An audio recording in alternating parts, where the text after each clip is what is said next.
ہمارے شہر کا ایک شخص جب فوت ہوا تو اسے غسل دینے والے عالم نے دیکھا کہ اس کا داہنا کندھا ایسا تھا جیسا کسی نورانی شکل والے بزرگ کا چہرہ۔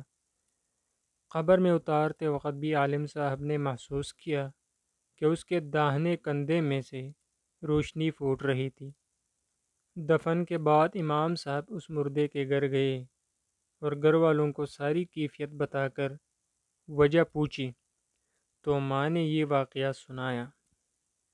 میرا بیٹا جب کالج سے فارغ ہوا تو جلد ہی اسے ایک اچھی جگہ نوکری مل گئی اور ہمیں اس کی شادی کی فکر ستانے لگی۔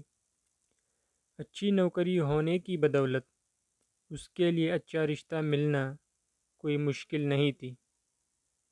ہمارے پڑوس میں ایک دونوں پاؤں سے معذور لڑکی رہتی تھی جو ہمیشہ ہی ویل چیئر پر رہتی تھی اور بغیر سہارے کے کچھ نہ کر سکتی تھی۔ میرے بیٹے نے کہا، امی مجھے اس لڑکی سے شادی کرنی ہے۔ میں نے اور بہنوں نے بہت سمجھایا لیکن وہ نہ مانا، کیونکہ اس کے بقول خوبصورت لڑکیوں کو رشتے ہر جگہ سے مل جاتے ہیں لیکن اس معذور سے کوئی بھی شادی نہیں کرے گا۔ آخر کار ہمیں اپنے بیٹے کی بات ماننی پڑی اور اس کی شادی اس معذور لڑکی سے کر دی۔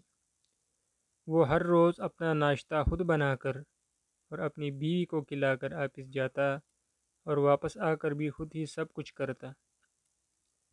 اپنی بیوی کو باتھ روم وغیرہ لے جانے کے لیے وہ اسے اپنے داہنے کندھے کا سہارا دیتا تھا اور اسی لیے اس کا داہنا کندھا چمک رہا تھا، کیونکہ اس نے اپنی زندگی کی آسائشیں اپنی معذور بیوی کے نام کر دی تھی۔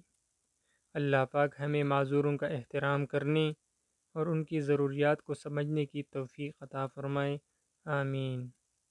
ویڈیو کو پسند آنے کی صورت میں ہمارا چینل سبسکرائب کیجیے گا، بہت مہربانی، شکریہ۔ اپنا بہت سارا خیال رکھیں، خدا حافظ۔